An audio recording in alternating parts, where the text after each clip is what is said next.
All right. Peace and love. Peace and love. All right. We're gonna wait till more people come in. Come on in, share the platform. Like, subscribe if you haven't already. And let's see. I know the people is just waking up, so let me wait a little bit for people to come on in. We got a special episode today. We're gonna talk about some real stuff. You know, let me fix my light. I got the natural light coming in. So let me see what's going on. Come on in, my good people. I see. We normally don't do this in the AM. So I want to see who all up, who all listening.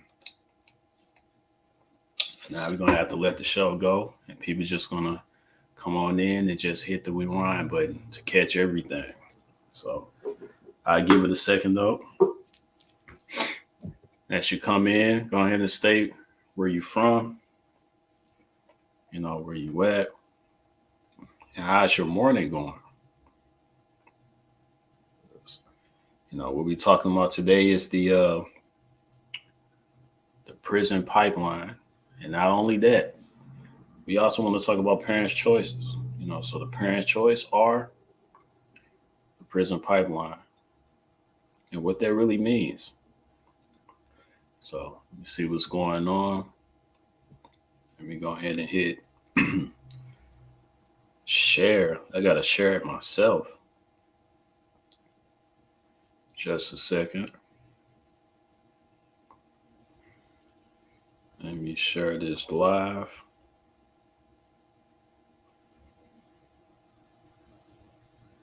Let me see. Okay. All right.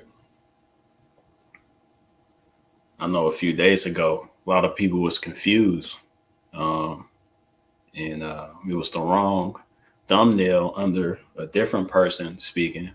A lot of people thought it was this sister that I'm about to bring to the table, but they was confused and like, oh, that doesn't seem like this Lisa. So we fixed that, but we're here today, and we definitely I'm definitely not tricking you this time. um, Let me share this.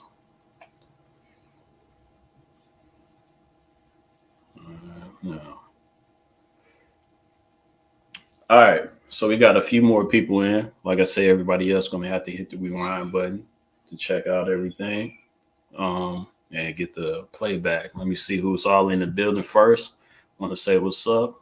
You got I am's homeschool up in the building. Great rising to you and peace to the guys. Um, who else in the building? Who else in the building? Where y'all from? Now, how's your morning going? Let me see who else up in here. Let's see. All right, so I'll tell you what, I'm gonna go ahead and get started. So today we have, a conversation that's dear to my heart that I want to talk about when it comes to our school system and what's going on. And I'm gonna say all of our school systems. So I'm pretty sure it's the same all the way across the board, across the nation. Our children, it's been, treated certain ways, that we some of us just accepted, then other parents, other people, I should say, want something a little bit different. They want to have a choice of where they want to put their child. They want to have a choice of the actual curriculum they should actually learn in the schools, and they also want to have a choice of a lot of things, what they eat. I mean, the list goes on and on and on. But at the end of the day, the parents want to have the choice for their child. They want to have different choices. To say like, hey, this is what we want. That's good. That's good. Versus it being, saying like, here you go. You're going to take what we give you, per se. You know, and that reminds me of exactly what's going on in the prison system. I'm gonna be real with you. So shout out to Lavish from Illinois, you know, and that's right around the corner. We got Houston in the building. Yeah, it's that Silverback 44. Yeah, yeah. So we in the building. So with this sister that I'm going to bring up, she go by the name of Lisa. And I call her Lisa Renee. You know, and she's definitely been a activist for our children. So of course she more than likely started off, just been an activist for her own children, but of course, when it comes to our sisters out here, all of the children is their babies. So we care about them all. Even me, even myself, the brothers. All the children is my babies too. That's how I see them. I'm like, yo, because I definitely see myself in every one of them. So we want them to be treated as such, treated like I want to be treated. You know what I'm saying? So we want them to have the best education as possible. The best foods. The best teachers. And I just put up something the other day, just for example, of a student, a black student that was given some drugs, on purpose. Some people say accident, by a teacher in their snack bag, taking it home. And we don't know what could have happened if the student would have actually taken those pills, the oxycontin and whatever the other pill was. So, we don't know what's really going on in the schools most of the time. While we're not looking, anything could be happening. So there's so many different personalities that's in the schools, so many different people that's being hired in the schools, and we don't know their backgrounds truly. So there's so many things to talk about when it comes to the school system. So I tell you what, I'm gonna go ahead and pull my sister up and bring my sister in so she can pretty much tell her story and tell, some of the success that she actually had, in this per se school industry, you know. And yeah, I want to go ahead and pull it up. And once again, this is Lisa Renee. How you doing, sister? Hello, how are you? I'm all good. I'm all good. How are you? I'm good. Thank you for this opportunity of letting me share my story on your platform. Absolutely, absolutely. So I did briefly see, some of your videos that's out there, but we're going to get into that a little later, on what actually happened and what you was able to speak about in front of different state representatives, things like that. But I do want you to, go ahead and introduce yourself and go ahead and tell your story. My name is Lisa Renee, and I am a parent advocate in St. Louis, Missouri. Um, Mhm. Back in Absolutely. 2015, my son was in kindergarten. Okay. 2 weeks after school started, he was locked inside the school during the fire drill. Did no one contact me? The teacher, the school administrators, no one. My son told me about the incident when he got home. He told me how he had been crying all day, locked behind these doors, just crying, couldn't find anyone. The alarms was going off. That was frightening to him. I didn't even know that a school can lose your child and not even tell you about it. I really didn't know that. Mm, So the next day, I asked his teacher, and she confirmed that that happened. Yeah, we lost him during the fire drill. They let him go to the bathroom right before the fire drill, and that's crazy. Why would you even let students go to the restroom before you finna have a fire drill? That don't make mm, sense. But that's what happened, and she confirmed that that happened, and it was brushed under the rug. Okay. 2 months later, my son is inside the restroom. He's in kindergarten. Kindergartners go to the restroom with all age groups. He's attacked in the restroom by a fourth grader who choked him and tried to make him pull his pants down. Now, after this incident, he didn't even want to go to school no more. He was terrified to walk in the school alone. So what I thought at the time the right thing to do, I didn't know that I should have called the police. That's what I should have did. Now I know if anything happened to your kids in the school, anything, call the police, get the records, you know what I'm saying? Get a police record of that. But what I did to make my son feel safe is I became a parent volunteer. I became a parent volunteer for the school. I was approved by the district. They had to get my social security number and everything. I started working for his teacher and all the other teachers in the school, doing whatever they needed me to do, to free, because I know how hard it can be on a teacher, and teachers need time. So I became a volunteer doing whatever the teachers needed me to do, and to make my son feel safe seeing me around the school. So so I was a well-received parent volunteer, working closely with the parent liaison, working for all the teachers, doing cafeteria duty, even lunchroom duties while the teachers go on their lunch breaks. So at this time, I witnessed a lot though, because I'm in the school every day. I'm a volunteer. I see what's going on. So in January of the new year, I decided to write the board. And in this school district, they got a special appointed board because the school district is unaccredited. So they got a special board of 4 members. I decided to write the board about everything that happened to my son, all the incidents that happened to my son, and everything that raised my concern as a parent that I seen around the school. I wrote the board in January. I never got a reply back from the board, never.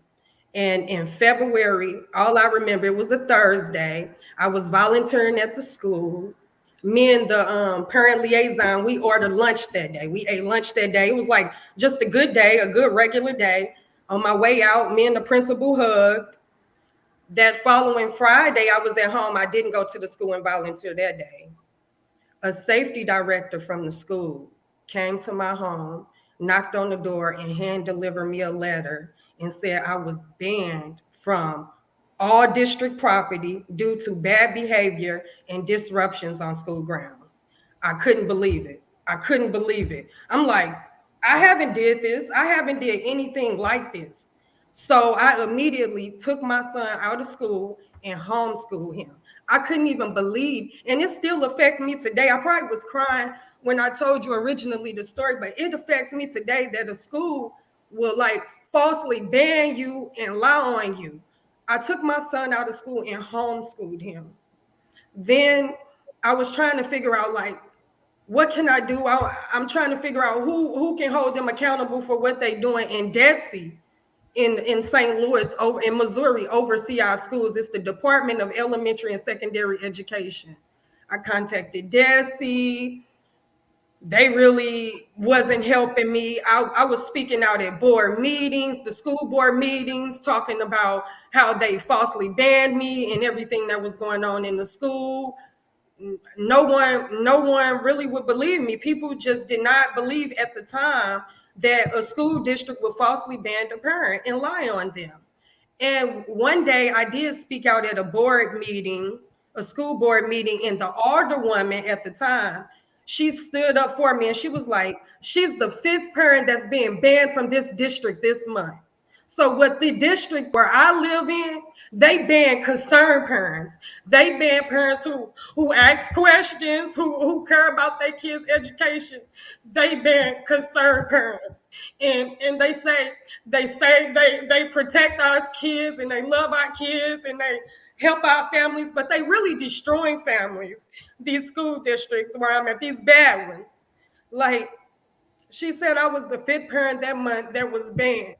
And she knew they were just banning parents, anybody who questioned the school. So, I mean, I just kept trying to speak out about them, everything they were doing.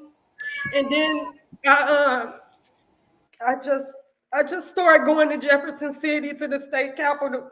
I took it to another level with policy, like to figure out like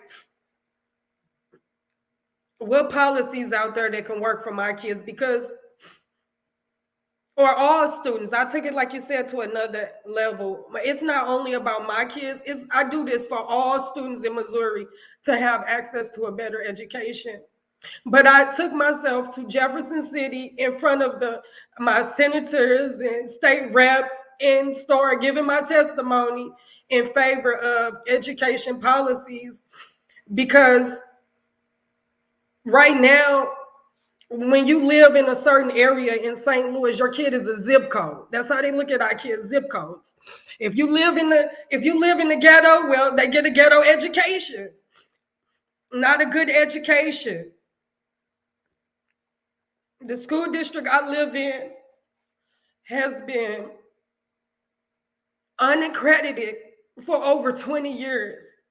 So the school district I live in, these kids got the district has the lowest academic test scores in the state of Missouri.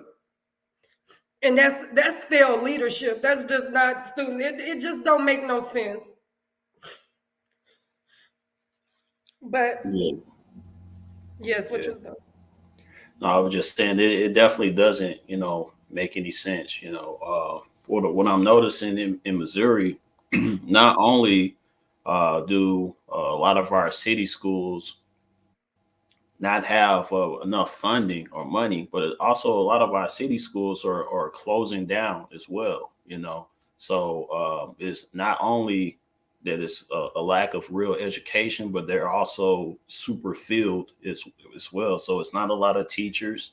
It's not funding for good teachers, I should say. But it's a lot of students in that's packed in these certain areas. You know what I mean? You know, So.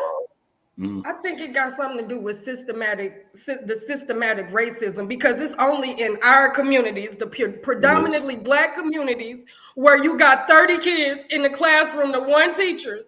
In the Mm, predominantly white communities, it's 18 to 16 kids in the class with one teacher. In right. white communities, in the white That's schools, they do not have 30 kids. that's a and, fact. and it is a shame, and that's why I like volunteering and helping teachers in my community, because I know it's hard for them. So I tried to do whatever I can do to ease up that time for teachers, but the school district, they block the blessings for teachers, because parents volunteering and helping is a blessing to teachers, and it helps them. But the school district don't want the parents to see what's going on. So they block that Mhm. from the teachers having parent volunteers. Yeah, yeah, absolutely. And a lot of us got to think, why is that? Why would the school want to block the actual parent from knowing what's going on in the schools? Cause You they know, cause they know it ain't right. They know it ain't right. The things I seen that I complained about in the letter, all I told them is the things that happened to my son. How students were sitting outside their classrooms an hour later after school started, waiting on the teacher. How filthy the cafeteria is. You know what I'm saying? Mhm. How filthy. I told them all the messed up. How kindergartners don't need to go to the restroom alone. How Mhm. kindergartners shouldn't be in the restroom with the fourth grade. I only told them kind of things, and they banned me Mhm. for that. Mhm. I didn't curse nobody out. I didn't talk to nobody crazy. They banned me from just telling the truth. Mhm. No, yeah, I mean, that's not right. So I'm gonna ask you, what do you think like the people should do when it comes to these type of situations, because I feel like it's been going on for way too long, a very long time, and I don't think they're going to change it at all by themselves unless we actually do something or say something about it, and really press the issue. But what do you think the people should do, when it comes to this, to making the change, you know? I know policy is the one way to make the change, but for real, my Mm, honest truth, I'm tired of this school system, this same system that been running for all these years. We need to take our kids out of that system and create mm. our own schools the way we want our kids to learn and everything. We need to create our own schools. Mm, I'm with that. I'm with that 100%. With that 100%. So, like, okay, I'm gonna give you this because I just actually, um, so first off, my children, my daughter and son, we homeschool, and I already said off the jump, I did not want my daughter to go inside of any one of these schools, just on the simple fact that for I would say about 10 years, I actually been working in the schools And so it's with after school program, and a lot of times even during school I teach a class, being an educator teaching a certain curriculum, things like that. So I see a lot of the things that's going on, and I do see the difference because I went from I'm gonna go ahead and call out names. I went Normandy District. I've been in schools in the city of St. Louis, and I seen them all, and I also seen how it goes in a per se county school or a better neighborhood. I was in Mm-hmm. the Maplewood Richmond Heights district, and I saw the difference. I'm like, okay, I wouldn't mind my daughter going to this school, Maplewood Richmond Heights or a school like that, because it almost seemed like the parents actually had a choice on what their students can actually learn, and do. So I'm gonna say what we're seeing that in that particular school, they want the parents to be involved. So with the parents being involved, they are these same parents also donate or find different money for the school so they can do more things. You know, I don't see that when it comes to and I'm gonna keep it real. I don't see that in the black schools at all. You It's know, not. um, and because there's It's like black they schools it's that's in set the up city and for the our kids county. to fail. Right, It's set up for right, our kids to fail. absolutely. So there's the white schools in the city as well. They get the funding. So a lot of times, because I don't know if it's probably like this everywhere. St. Louis is a little weird because you'll have the hood, then almost right across the street you'll have a richer neighborhood. You know what I mean? Almost right across the street. So it's so many neighborhoods that's like that, especially in Delmar and North Side, South Side. Almost like you literally go walk 1 mile up, or not even that, and then it goes to hood. Then it's probably a fence or something like that to separate the hood from a better neighborhood. But in those better neighborhoods, there's better schools in there. You know, so they have the money, and a lot of times it almost be in the same zip code. Or it may be just one number off when it comes to zip code. But Mhm. it's really interesting. The schooling that we get. So, and it's definitely interesting when it comes to us parents not really having a choice of what we want our children to learn and do. Because I feel like if it was a community thing, if the school districts actually brought in the parents, because sometimes they'll do it just to have a meeting, but those meetings be like, Here's what we're going to do," and it's nothing like, "Okay, what do you want us to do?" You know. So yeah, I feel like they can do it. They just don't want to do it. They can make it a community thing, but now they just refuse to do it that way. They refuse to have the parents a part of that growth system. When it comes to the educational system. And as far as growing it in a way where everybody could be satisfied with it. You know, Right. um, but it's very interesting. So I have my children, to be homeschooled because I didn't want them to be a part of that.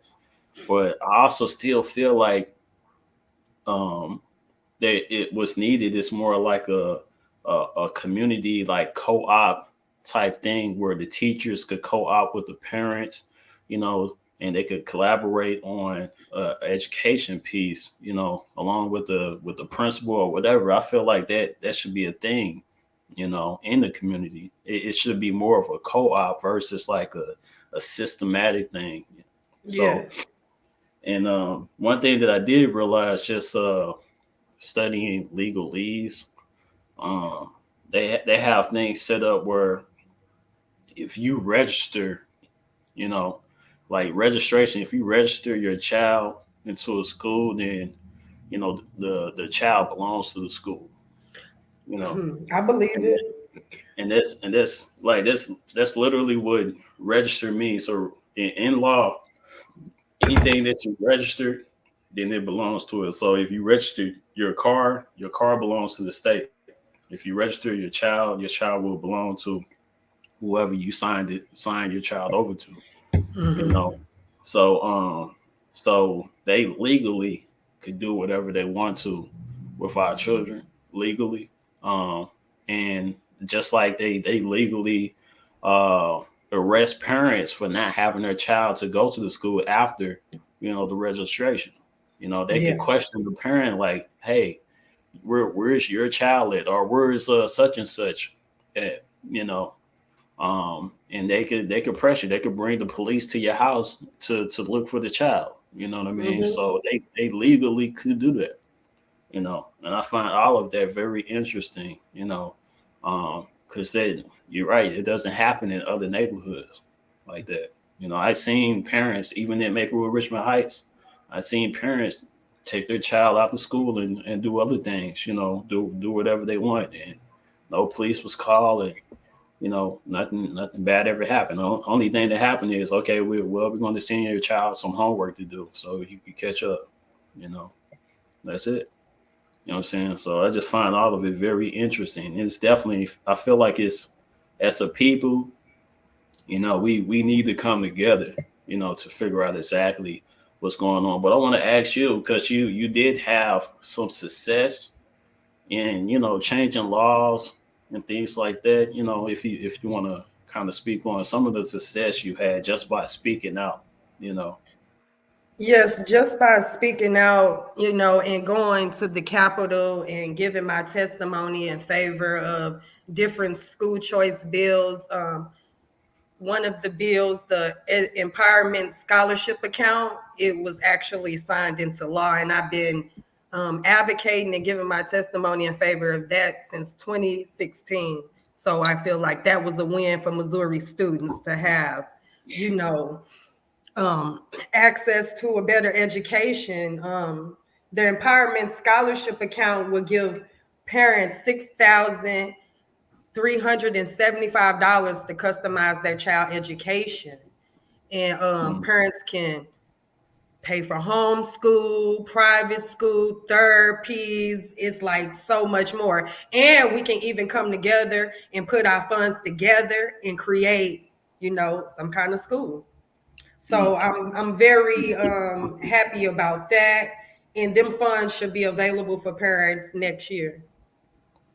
Okay. Okay. Very nice. Very nice. Okay. So I take it that a lot of parents are excited about that as well. You met a few other parents. You Yes, know. yes, I have Okay. met parents that are excited about it. And the only Okay. thing, it's only 4,000 accounts of these scholarships. So we trying to just bring more awareness to more parents. Like, you got to be on it, like, because it's gonna be an application process, So believe it's a lot of other people that's on it. You know what I'm saying? So Right. I just want my people to have access, be able to Right. use them Right. accounts. Absolutely, absolutely, and it's definitely one way we can actually come together. Especially when there's money being involved, and we can really make something happen. For our children. So we Yeah, can actually bring out real tangibles for our children that we decide that they need. Versus the state or somebody else that probably don't know much about our children. You know what I'm saying? So, and they giving them things that they don't really need, that they can't really benefit from. So, I really feel that the schools today, it's definitely the ones that's in our neighborhood, they set them up for. I'm gonna say they set them up for the workplace. You know what I'm saying? yeah, They don't teach them in a way that they can own their own business, or they could be themselves and still strive in different ways. It's more like, I'm gonna set you up so you could work for somebody. So you could be a good employee somewhere. yeah. And They nine don't teach times out them of like, ten, it's not even for these top jobs. It's just to make a bare minimum, something under like mhm. 40,000 or something like that. You know what I mean? So, um, yeah, it's just I know when I was in school, I don't think I learned too much of anything. I don't think they ever taught me how to own my own business. I don't think I ever had a class on just learning about taxes alone. You know, and or learning about grants and the different laws that needs to be looked at when it comes to business and different stuff. Like I feel like all of that stuff is important, but yet we too busy learning about someone that don't even look like us. You know what I mean? Mm-hmm. And which has really like nothing to do with anything. And when you ask a teacher like, why am I learning this? And they always say it's just so you can be able to communicate and network and have conversations with people. So it's never nothing like to own a business, to be able to even be in the workplace and get to a higher level. You know, it's uh, it's real interesting on the type of knowledge that they want to give you and how we can't even use that today as an adult. You know what I mean? Yeah. Like, yeah. Yeah, and they just instill a lot of little different things because for my son, they instill them politics in our kids too, like at an early age. Because my son, his view on politics don't come from home; it comes from school. Mm, On certain yeah. politicians, what he learned, what they say about them at school, and I peeped that. I'm like, I asked him like, where you learn that from? Because I don't feel that way. He learned a lot of stuff. He learned a lot of stuff of his views from school, though. Like a lot of Mm. bad Oh things yeah. about Donald Trump. He learned that from school, not at home. Like I'm Yeah. like, school, Yeah. that's wild. Yeah. Well, yeah, absolutely. It's very political in the Yeah, school. So they make them vote when they in kindergarten. right, right. But they don't know what they voting for. You Yeah, know, it's more like a personality thing. Who you like most, who look better. Stuff like yeah. that. Then even on top of that, because when it comes to the political thing, the LGBT, is a part of the political thing, so that's being pushed into the schools. It's been I remember. pushed heavy into the schools, too heavy, Absolutely. and some parents is not proud and not happy about that. But like we was just saying, schools got local control. I figured that out too. I learned that word in my research of me being banned. But they got something called local control where they can do what they want once our kids are inside them doors. It's called local control. Mm, The schools can do mm. whatever they want, and they pushing these books and on our students. It's just a shame. Now I don't homeschool, but my son is at home virtually. I use a law called MOCAP for my son, Missouri Course Access Program, where kids can take online courses and the school district got to pay for the curriculum, but I get to pick my son curriculum. So he's not even doing the same work that the kids at the middle school are doing. He's doing a whole nother curriculum.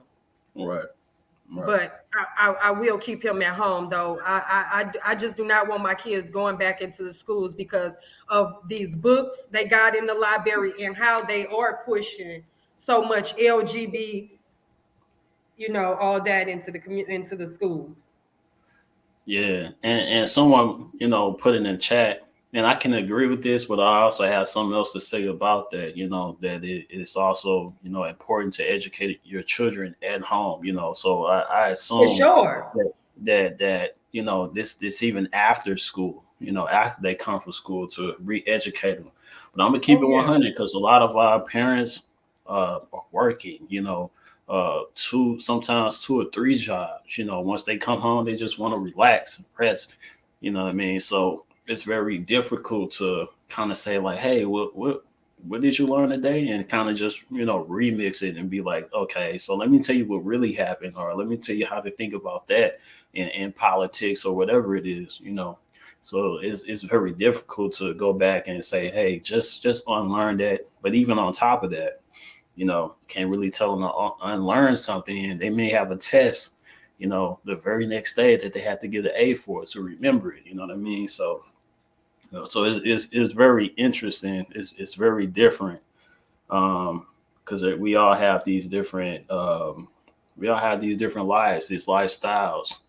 So but yeah, that's definitely a strategy that some people use. Like when their child come home, be like, okay, what you learned today? All right, let's talk about that. Just so you can have a good balance on how to think about that. You know what I mean? So kind of debate about it or whatever the case might be.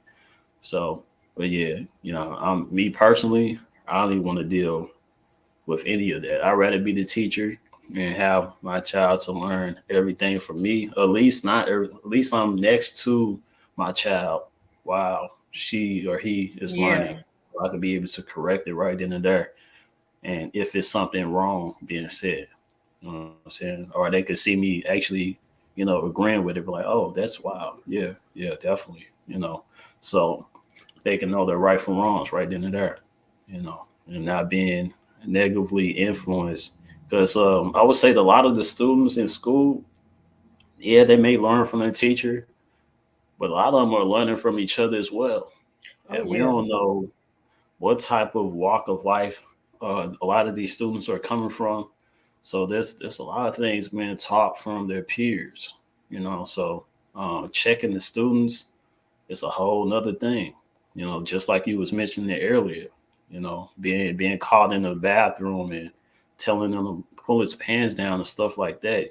Those type of things happen in school, and it's a lot of times, for a child that's hard to even come home and talk about, especially Yeah. after being embarrassed, and things like that. So a lot of our children, they keep a lot of things to themselves.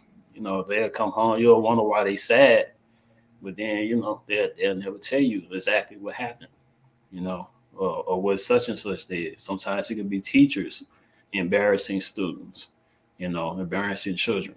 You know what I mean? So it's a lot of things. It's a lot of things that happens in the what I would like to call the prison pipeline. You know, so some of the exact same things that will happen exactly in prison is almost set up like a prison. From the school lunches, from the things that they learn to the teachers and how it's set up. You know, so you got people walking the hallways, making sure no one is out of their classroom or jail cell classroom, whatever. So I mean, it's just like how we look at it. We have to really strategically um, just look at it from a different perspective and be like, okay, is this the way I want to learn? Is this the very best way that I want my child to educate themselves, or is it another way? Or do we even have a choice? Should we have a choice when it comes to this? Or we're to even put our child. I know even myself growing up, they had a bus system. I forgot the exact name. But if you, like you said, if you live in a certain zip code, you'll get sent to only so many different schools. So we didn't really have an option of what Yeah. school that we wanted to go to. Like you say, if you have a different zip code, they could deny you. Like, no, you can't come here because you live over there. You can only go to this, and this school. That's it. You can't come over here.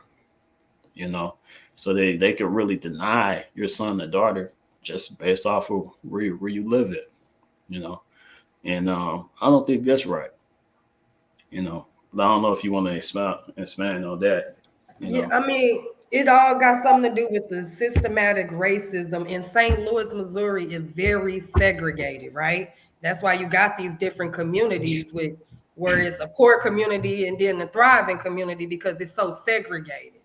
And in the Mm-hmm. poor neighborhoods where it's predominantly black, it's failing schools. It's failing schools, underperforming schools. And in the predominantly white neighborhoods, Mm-hmm. their schools are successful. And another thing I noticed because it was another law called the transfer program, or maybe when you was younger, it was called the DSEG program, where when you do live in an underperforming school district, you can send your kid outside of the neighborhood to a school district that is performing well. Yeah. So back when I was banned in 2015, that law was in place because where I live in an underperforming school district. So I had an opportunity a year later after I homeschooled, I had to send my son back to school. So I sent him to the performing school, which was 25 minutes away in South County. Mm-hmm. Um, and I noticed the difference in the curriculum. It's a different curriculum that kids in Normandy and Riverview would get versus in Clayton and Melville and all them other schools. They're Right. learning on higher levels. And you can Right. even look at the scores.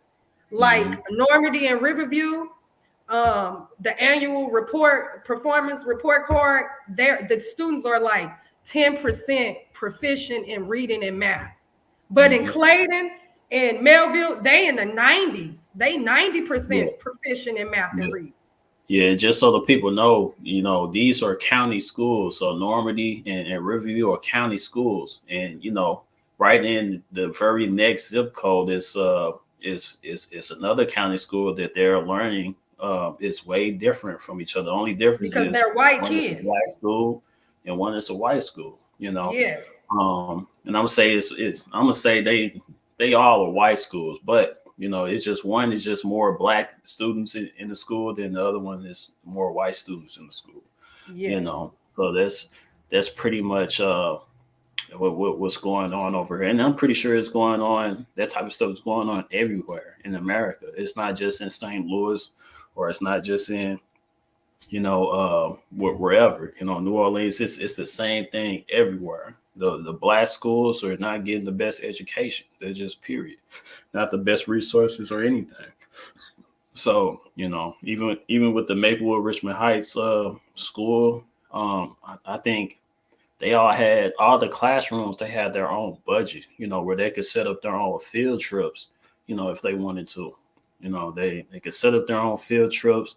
They have the ability to really have their own curriculum that's approved by the principal, and they don't have a lot of students in the class. It's the most they could have is like 16 students, you know.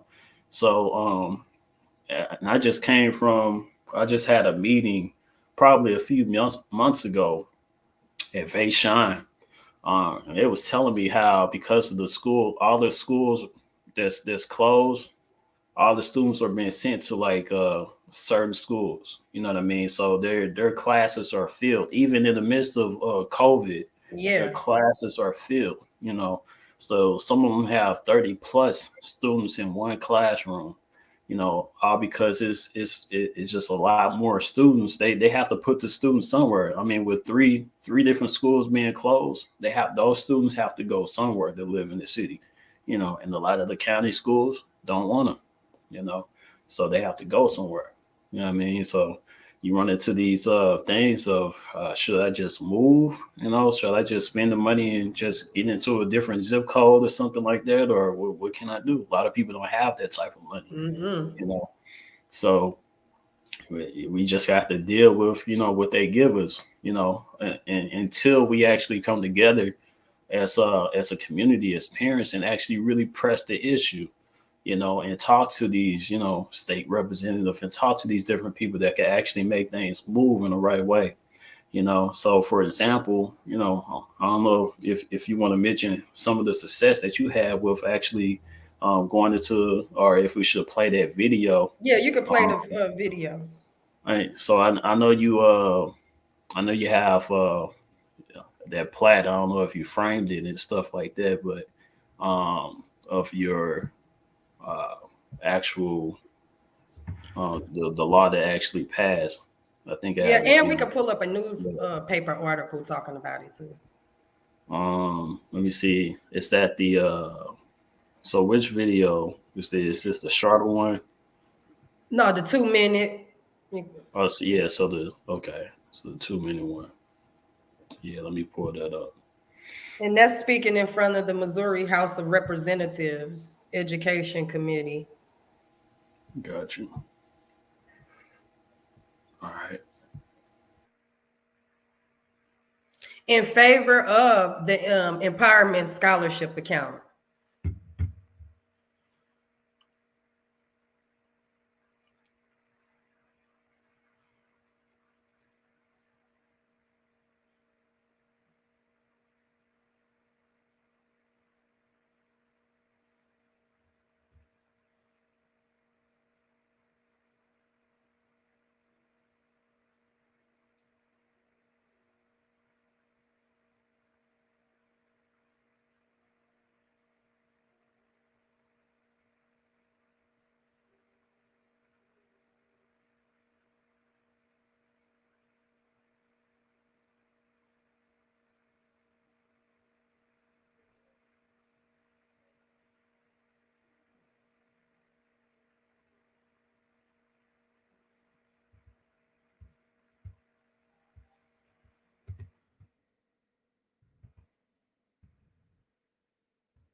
My apology.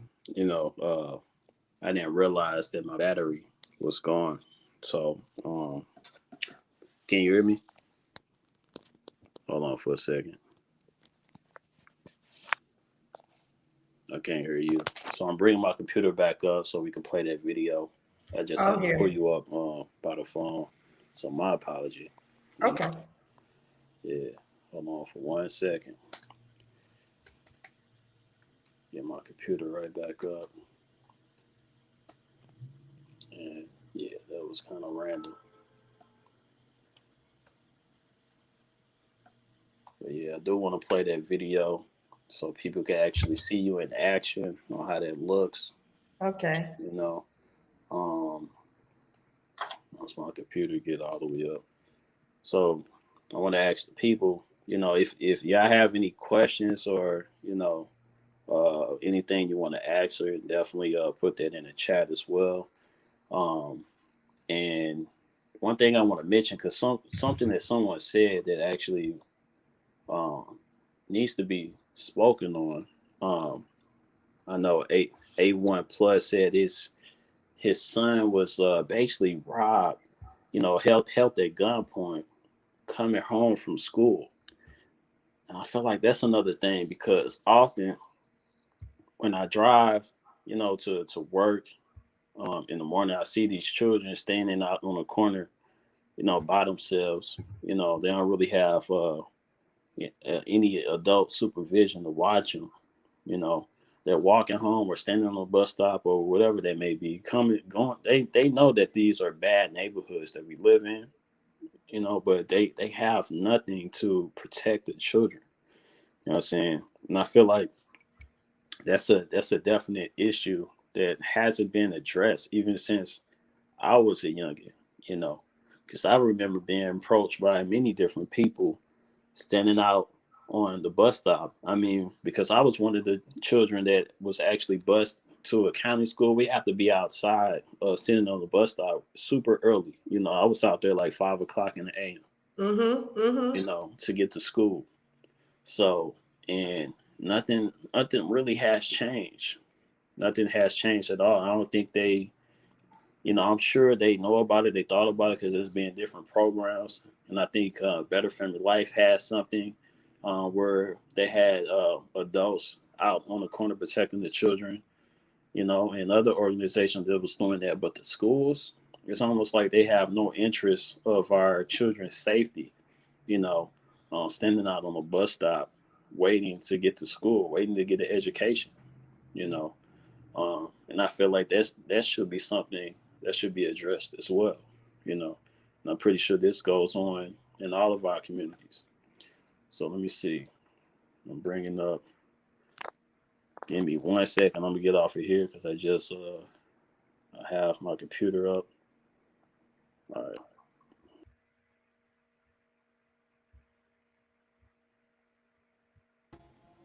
Okay.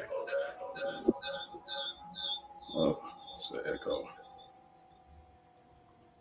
I'm not able to comment. I wanted to comment to Leslie Smith. I'm with you, Leslie. I come together with my community. Anybody? Thank you for your comment. All right. Let me get that video back. Yeah. My computer shouldn't go out this song. My bad for the technical difficulties. All right. Let me again.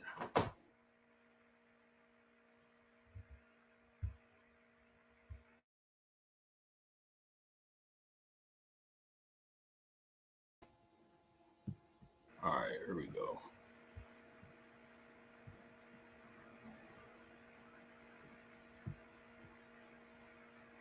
The education savings account is just so important for me to be able to choose the education experience that I want my child to have. The district that I live in been failing for 9 years unaccredited. So they got the worst academics in the state of the Missouri. Safety is a big concern for me. And now that the district that I live in, they provisionally accredited. That's not good enough for me or my kids.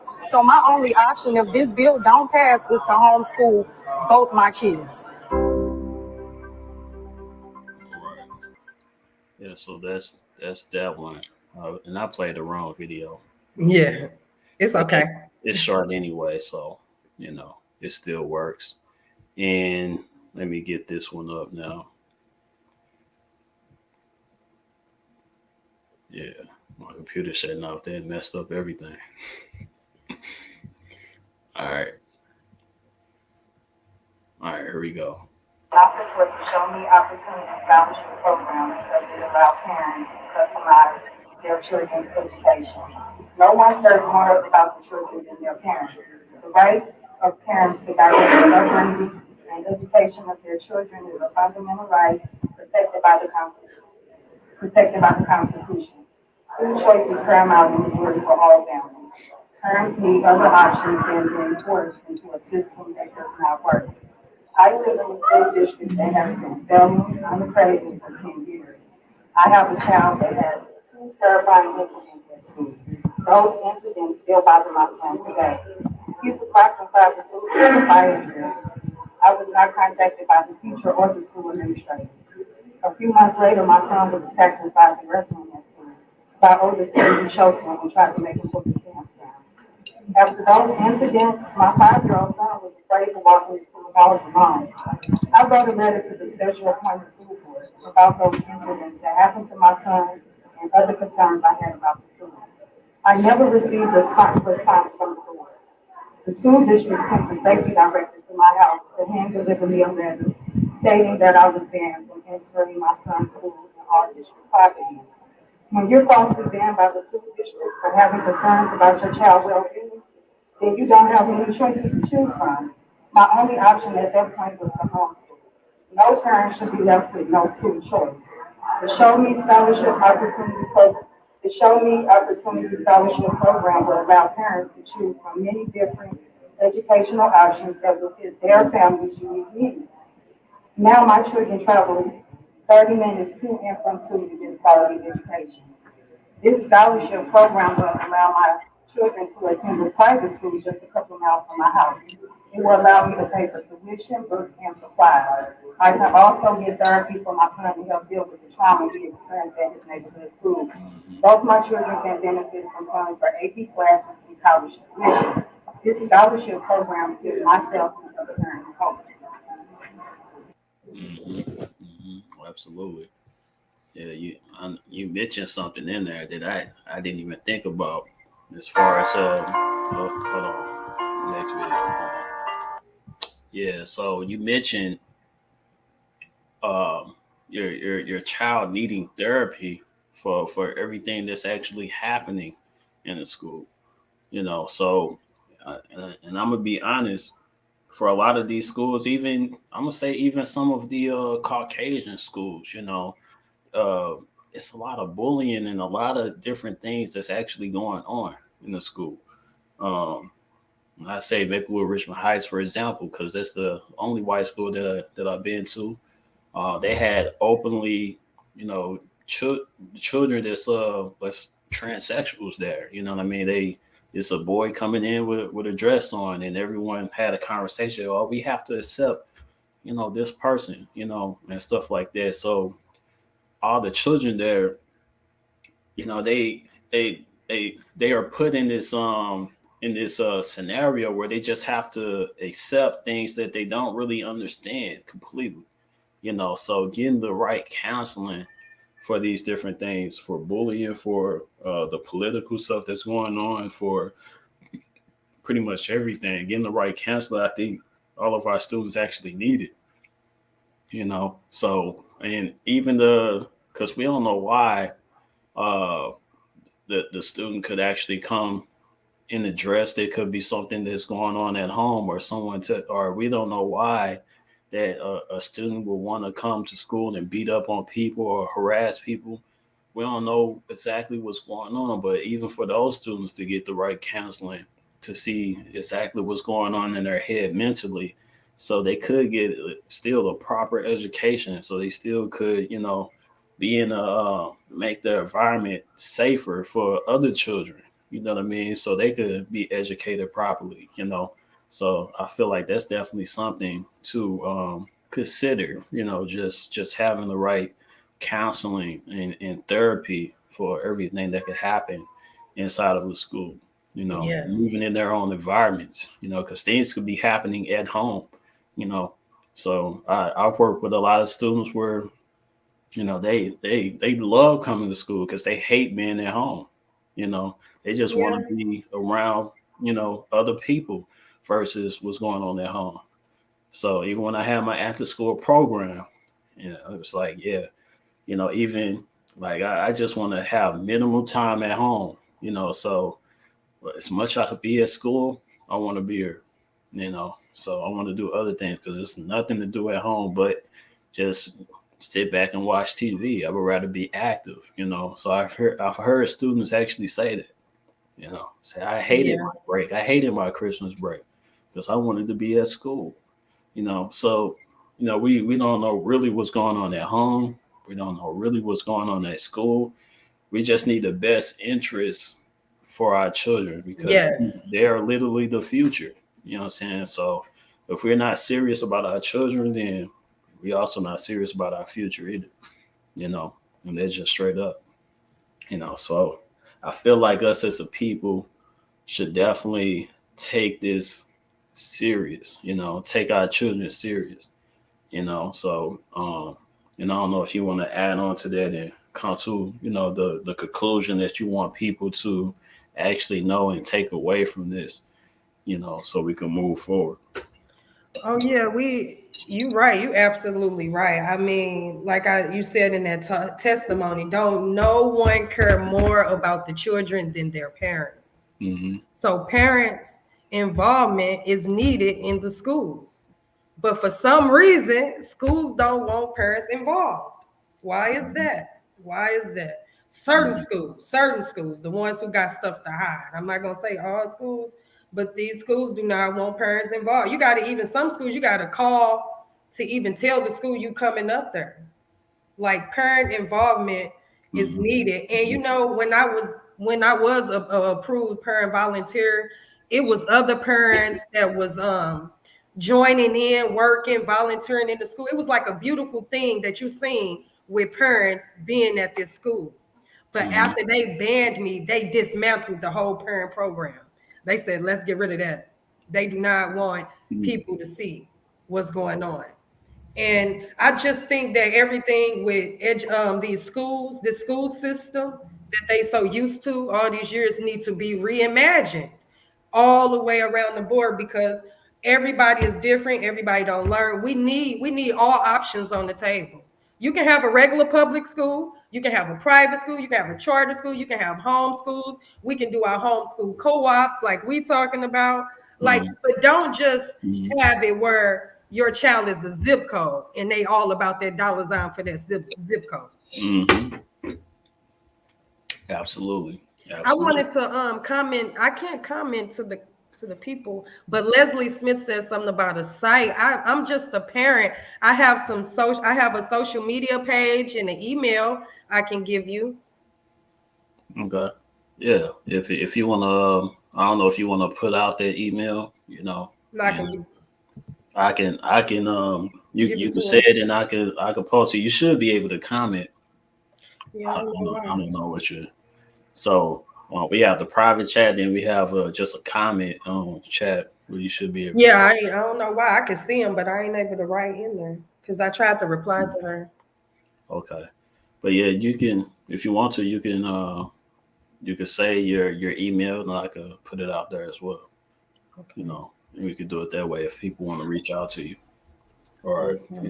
look at your social medias. I don't know if you want to put that out stuff. Yeah, I can put my social media name out and I could give her. Okay. But she said a website. Oh, website. Yeah. Yeah, I don't have a website. I'm just a parent. Yeah. Yeah. But my fight, is still on. Like Mm-hmm. it's still it's like never ending with this school thing. Mm-hmm. Like year after year, it's just never ending. And I hear so many stories of horrible stories like you was just saying with the bus stop, I was talking to a parent. Her teenager got to stand in front of abandoned building like 4 houses down from her house instead of the bus coming to her house. Right. They won't pick her up in front of her house. She got to go down the block in front of a abandoned That's how it building. is. Yep. That's how it is. They don't care about our children's safety. You know what I Mm-mm. mean? So, I feel like that definitely should be investigated. So, but yeah, definitely. And I feel like this is really just this conversation is just an introduction because I want to keep this type of conversation actually going on. Then eventually we'll be able to have other parents to come up and tell their testimonies and Yeah. stories and things like that. So, I just want the people to know that we are going to be serious about this, and we're just going to keep pushing out this information. So, and when it comes to the internet thing, it's an algorithm thing. So the more you talk about it, the more the information will be out there. So we could definitely do it that way. So I'm Mm-hmm. going to give you guys her email address. I'm gonna post that in the chat for the people that do want to reach out to Lisa. You can definitely do that. She also you may be able to research her social media as well. So let me put that in the chat. There you go. All right. So, and is there anything else you want to say before we close out or The anything? FB is Facebook. You're right. So that's Facebook and yeah, so Facebook and then the email, Lisa Renee at gmail.com. So Lisa Renee on Facebook as well. All right. And I would like to thank everybody for coming in and listening and commenting. And I know we all have our own stories. So, and I do want, if anybody have a story that you would like to share on this platform when it comes to this issue, you could give me or Lisa Renee an email. On my email is octhegreattv at gmail.com. And Lisa's email is Lisa Renee at gmail.com. So reach out to any one of us. We could definitely have that conversation. And yeah, we definitely want to, bring it to whatever platform possible so other people could hear it. And this could be a movement. So the Yeah. goal is for for parents to really be involved in our children's education. And that's really by any means necessary. So if we have to do a co-op with ourselves, do a whole school environment or a co-op with an actual school. You know what I Yeah. mean? I feel like there's many ways to get things done and really doing the best things for our children.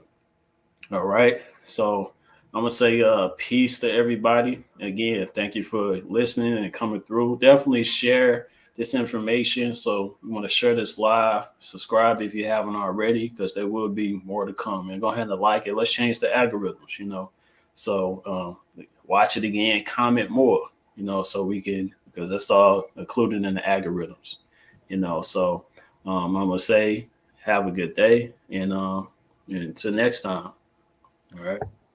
All right. I want to say bye to you. Thank you for this opportunity. It was cool. It wasn't what I was kind of nervous at first, but this was pretty cool. And thank you to the viewers from watching and your kind comments. And I hope to hear from you guys and do future shows with you with other parents. We do got to bring this information to the forefront. What's going on? Indeed. And that's love, man. And peace, peace. Until next time. All right.